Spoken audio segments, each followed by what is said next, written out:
Welcome to another Walking Dead review. Jag, Matt, and Mitch. And I just want to start off saying that I find this episode completely pointless.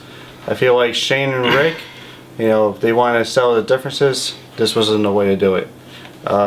Basically, they left the kid there stranded, and a bunch of zombies started coming out of nowhere, and they just want to show some gory scenes, it seemed like. I disagree. I think the stuff between Rick and Shane wasn't pointless. I think that was actually really good, and everything else was kind of pointless. The thing between the girl, Beth, with her suicide, I think that they could have spent time focusing on something else. I feel like they already covered the suicide thing earlier this season, and at the very last episode of the last season, and yeah, I think they could have moved on. I think they should have given T-Dogg something to do, because he's never given anything to do except for get hurt, and he wasn't even in the episode at all. Neither was Dale or Glenn, and nobody was really given anything, and yet they're giving focus to this girl who's catatonic for the last few episodes, and really I don't care about her. And they keep mentioning this girl Patricia, and I don't care about her too, because she's not given anything to do either. I think T-Dogg and basically Patricia are banging it out somewhere. Yeah, cutaway scene, like of T-Dogg bending her over in the barn. Bending over Patricia, just so you know what they're doing. Moan like a zombie for me, baby. Yeah, what was Glenn in that episode? I don't know. He was fucking Daryl, and I think we discussed all that already. But they said that Maggie went out with Glenn before, but Maggie comes back without Glenn. Is Glenn dead somewhere? Where was Herschel during all this? Herschel is gone. I'd never seen him really. Carol is gone. They're all doing something else. Yeah, screaming and all this shit going on. No one comes by to be like. Herschel's at a bar right now with T-Dogg making a rap album. I feel like Rick shows Shane a bad habit, because Shane basically tried to commit suicide as well. He's not the only person that cut himself in that episode. He basically, first it was Rick, trying to say, oh look, here comes a zombie. Then Shane's like, fuck it, I'm gonna do the same thing. And then Beth did that for the same reason. And then Beth did it. Yeah, there was a lot of cutting. Well, what is up with this episode? There was a lot of cutting in the episode. The scene where Rick comes to save the day, fucking helps out Shane, and he back into that zombie's head. That was so fake. That was I thought the head looked fake, but I love those scenes. I really do. I mean, the only thing that was cool. I thought it looked fake when with the wrench going into the window. I thought that was. Oh yeah, that shattered. Yeah. You bring that up, and what bothers me is a gunshot goes off before this, and no zombie in that entire house comes to the gunshot. They have fired weapons and zombies horde like there's no tomorrow. But all of a sudden a wrench goes through a window.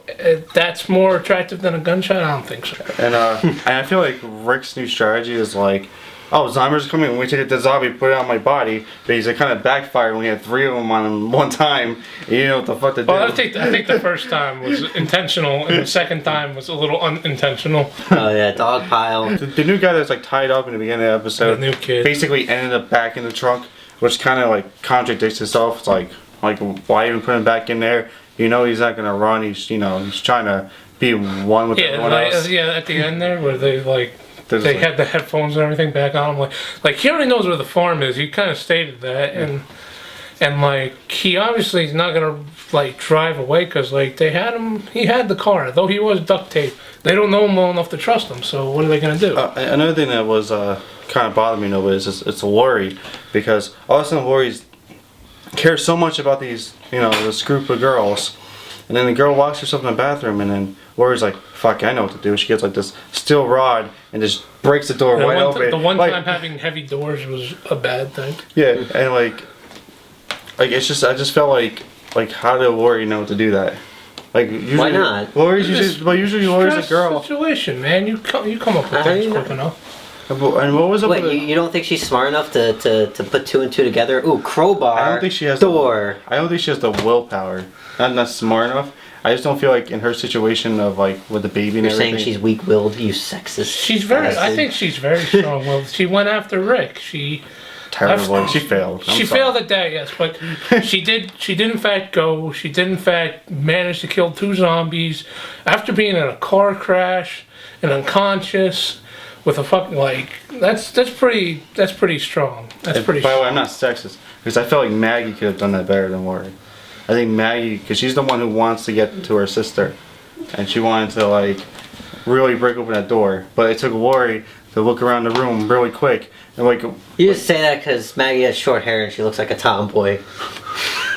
I gotta give credit to the cinematography of the episode. Like, there's a lot of shots that visually, like, you feel like they're conveying like deeper meaning, like the opening shot of like when Rick are at the crossroads, like, oh, they're at crossroads, and then there's a shot of the window pane where Shane sees his reflection and like he kind of looks like a walker in it, and then there's also the log shot of the walker in the field. Yeah, like, you could interpret it as you will, but I think very well done. It was well done. Walking Dead has done that from the very start. They've had great shots, great moments, great meanings behind pretty much everything. So, I mean, they know what they're doing in terms to that.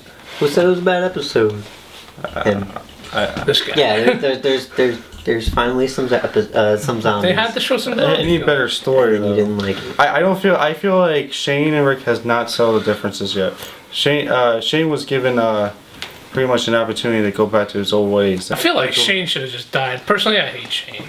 I think he's the biggest dick I've ever. Like, I understand the world's coming to an end, but like, you still gotta have some kind of society. It'd be terrible if everybody just did whatever they thought was right. Like, shit would it'd be chaotic. Well, it is chaotic, but it'd be really chaotic, like beyond belief. A lot of people want Shane dead, and I don't think it's a good idea to kill him off. I think he's a good character and he creates good conflict.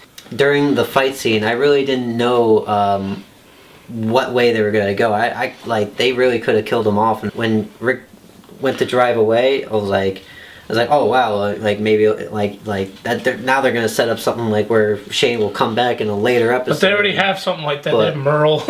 Yeah, they have something like that. I would like to see Merle in an episode. When he's not in a hallucination. Well, yeah. I knew Rick was going to come back. It's not his character to leave someone stranded like that. I don't know, because like he's definitely going through a character debate right now. He wants to protect his family, and he knows Shane kind of wants his family. So, and you saw he would have killed him right there, and Shane would have done the same thing from the looks of it.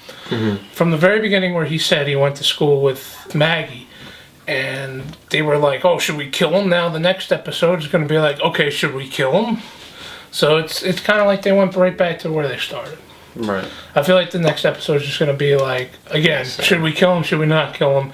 And maybe T-Dogg gets some action. Please subscribe to us. Comment with your input of what you think of the episode and what you think is going to happen next episode. We'll look forward to it.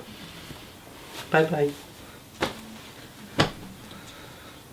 And what do you think of Mitch? Yeah, should I stay around?